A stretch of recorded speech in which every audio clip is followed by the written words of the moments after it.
जब मेरी डेथ हुई उस वक्त मेरी उम्र 19 साल 7 माह और 13 दिन थी। वक्त सुबह 11:30 बजे लगभग था। मैं सुबह जागने के बाद उठने का सोच रही थी। आज तो कॉलेज में फंक्शन था। मैंने डांस में हिस्सा लिया था। मेरे मध्य मुकाबिल क्लास का लड़का अली था। कितना अच्छा कपल डांस है हमारा आज। मेरे उसातिज़ा की भरपूर मेहनत से हम दोनों का कपल डांस तैयार हुआ था। अभी मैंने आंखें खोली थी। शायद मेरे पाँव के अंगूठे में कुछ दर्द सा था। तकलीफ थी कोई।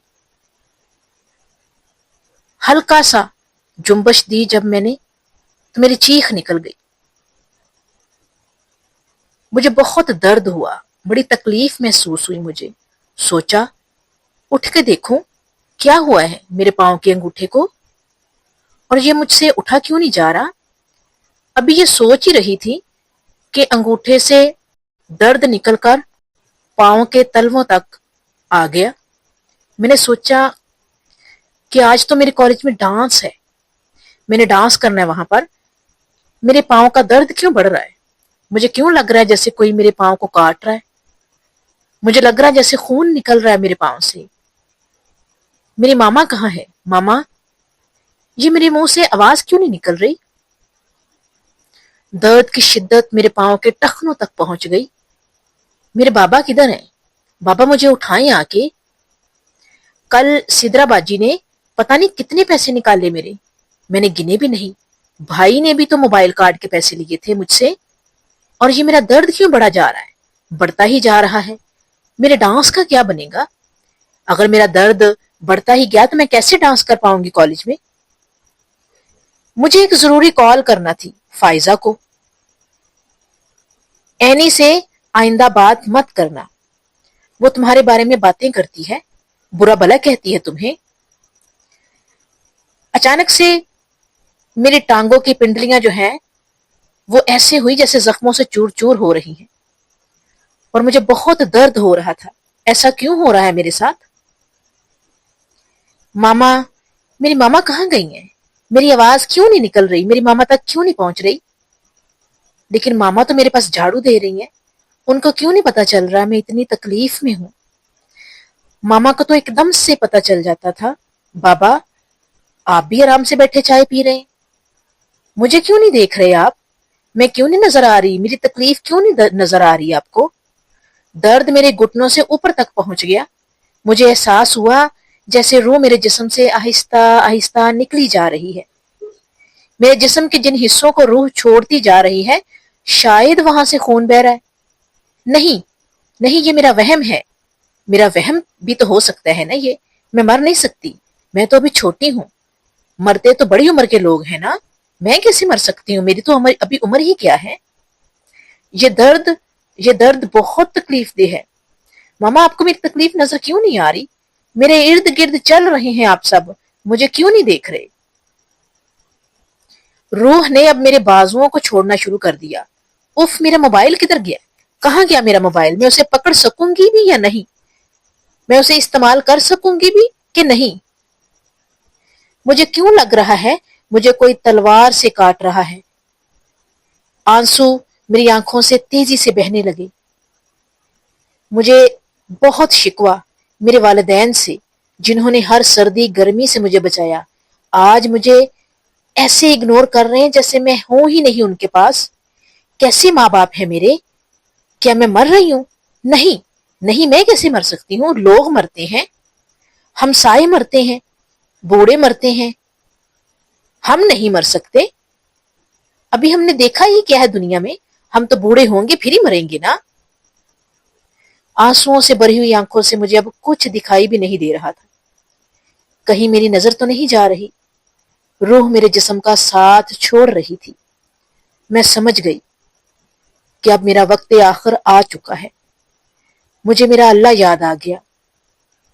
दुनिया के सब काम मैं भूल चुकी थी। मुझे समझ आ चुकी थी कि मुझे 360 तलवारें काट रही हैं, और इस दर्द की शिद्दत से मेरी आवाज बंद हो गई है।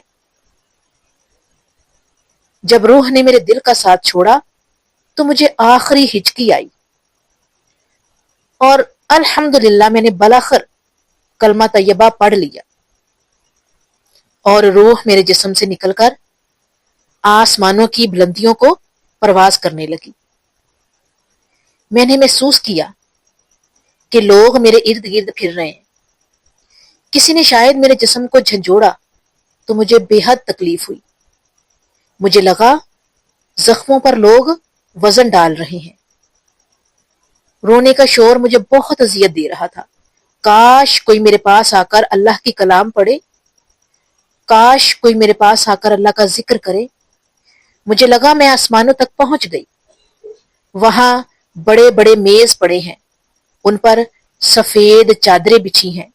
بہت بڑے بڑے رجسٹر بھی دیکھے میں نے۔ کون ہے یہ جو رجسٹر سے کچھ پڑھ رہے ہیں؟ ان میں میرا نام بھی تو لکھا تھا۔ او میرے اللہ، اس میں تو وہ سب کچھ لکھا ہوا ہے جو میں کر کے بھول گئی تھی۔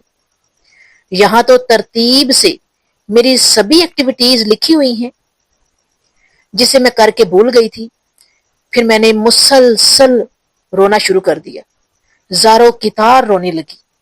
میں زور زور سے چیخ رہی تھی، رو رہی تھی، اے اللہ مجھے ایک اور موقع دے دے، میرے مالک میں بہت غافل تھی، مجھے بس ایک موقع دے دے، بخش دے، ایک مرتبہ، صرف ایک مرتبہ موقع دے دے۔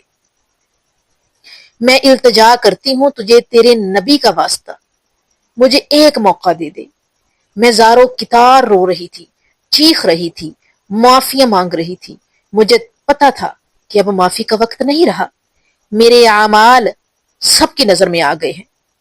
یا اللہ صرف ایک موقع دے دے۔ روتے ہوئے جب ہچکی بند گئی اور میں اس قدر روئی، زاروں کی تار اس قدر روئی کہ میرے سے بولا بھی نہیں جا رہا تھا۔ مجھے ماں کی محبت بھری آواز آئی۔ بابا کا شفقت بھرا ہاتھ بھی شاید میرے سر پر رکھا گیا تھا۔ مجھے بابا کے ہاتھ سے کتنا سکون مل رہا تھا۔ ماں کی آواز میرے کانوں میں جیسے رس گول رہی تھی۔ میرے بھائی نے شاید میری بازو میرے ہاتھ پر بوسہ دیا۔ میری آپی نے میرے پاؤں پر ہاتھ پھیرا۔ اٹھو میری جان، میری بیٹی، فجر کا وقت نکلا جا رہا ہے۔ میں نے جھٹ سے آنکھیں کھول دی۔ یہ کیا؟ میں تو زندہ ہوں، میں زندہ ہو گئی۔ اللہ تعالیٰ نے میری دعا سن لی۔ میرے بابا نے مجھے اپنے سینے سے لگایا ہوا تھا۔ وہ کہہ رہے تھے کہ میری بیٹی نے کوئی ڈرونا خواب دیکھا ہے۔ تم کیوں رو رہی تھی اتنا زیادہ؟ اب میں کیا بتاؤں ان کو